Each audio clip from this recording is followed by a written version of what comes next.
ರೈತ ಬಾಂಧವರಿಗೆ ಪ್ರಗತಿ ಚಾನಲ್ಗೆ ಎಲ್ಲರಿಗೂ ಆತ್ಮೀಯವಾದಂಥ ಸ್ವಾಗತ. ಇಂದಿನ ಈರುಳ್ಳಿಯ ಮಾರುಕಟ್ಟೆಯ ಬೆಲೆಯನ್ನು ನೋಡಿಕೊಂಡು ಬರೋಣ. ಇನ್ನೂ ಯಾರು ಹೊಸದಾಗಿ ನಮ್ಮ ಯೂಟ್ಯೂಬ್ ಚಾನಲ್ ನೋಡ್ತಾ ಇದ್ದರೆ ತಪ್ಪದೇ ಸಬ್ಸ್ಕ್ರೈಬ್ ಆಗಿ. ನಾವು ಪ್ರತಿದಿನ ಮಾರುಕಟ್ಟೆಗಳ ಬೆಲೆಗಳ ಅಪ್ಡೇಟ್ಗಳನ್ನು ನೀಡ್ತಾ ಇರ್ತವೆ. ಚಾನಲನ್ನು ತಪ್ಪದೇ ಸಬ್ಸ್ಕ್ರೈಬ್ ಆಗಿ. ಇಂದು ಈರುಳ್ಳಿಯ ಮಾರುಕಟ್ಟೆಯ ಬೆಲೆಯನ್ನು ನೋಡ್ಕೊಂಡು ಬರೋಣ ಬನ್ನಿ ರೈತ ಬಾಂಧವರೇ.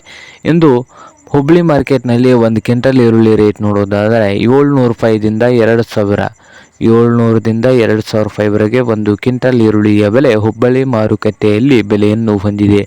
ಹಾಗೆ ಬಾದಾಮಿ ಮಾರುಕಟ್ಟೆಯಲ್ಲಿ ನೋಡೋದಾದರೆ 800 ರೂಪಾಯಿದಿಂದ 1600, ಬಾದಾಮಿಯಲ್ಲಿ 800ದಿಂದ 1600 ನಡೀತಾ ಇದೆ ಒಂದು ಕ್ವಿಂಟಲ್ ಈರುಳ್ಳಿಯ ಬೆಲೆ.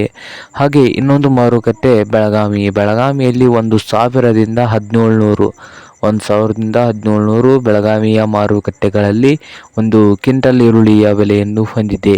ಹಾಗೆ ವಿಜಯಪುರದಲ್ಲಿ 1000ದಿಂದ 1600, 1000ದಿಂದ 1600 ವಿಜಯಪುರ ಮಾರುಕಟ್ಟೆಯಲ್ಲಿ ಒಂದು ಕ್ವಿಂಟಲ್ ಈರುಳ್ಳಿಯ ಬೆಲೆಯನ್ನು ಹೊಂದಿದೆ. ಹಾಗೆ ಸೊಲ್ಲಾಪುರ ಮಾರುಕಟ್ಟೆಯಲ್ಲಿ ನೋಡೋದಾದರೆ ಒಂದು ಕ್ವಿಂಟಲ್ಗೆ 400 ರೂಪಾಯಿದಿಂದ 1800, 400ದಿಂದ 1800 ನಡೀತಾ ಇದೆ ಸೊಲ್ಲಾಪುರ ಮಾರುಕಟ್ಟೆಗಳಲ್ಲಿ ಒಂದು ಕ್ವಿಂಟಲ್ ಈರುಳ್ಳಿಯ ಬೆಲೆ. ಹಾಗೆ ಸಾಂಗ್ಲಿಯಲ್ಲಿ ನೋಡೋದಾದರೆ 700 ರೂಪಾಯಿದಿಂದ 1700, 700ದಿಂದ 1700 ಸಾಂಗ್ಲಿ ಮಾರುಕಟ್ಟೆಯಲ್ಲಿ ಒಂದು ಕ್ವಿಂಟಲ್ ಈರುಳ್ಳಿಯ ಬೆಲೆಯನ್ನು ಹೊಂದಿದೆ. ಇದು ಇಂದಿನ ಈರುಳ್ಳಿಯ ಮಾರುಕಟ್ಟೆಯ ಬೆಲೆ ಆಗಿದೆ ನೋಡಿ ರೈತರೇ.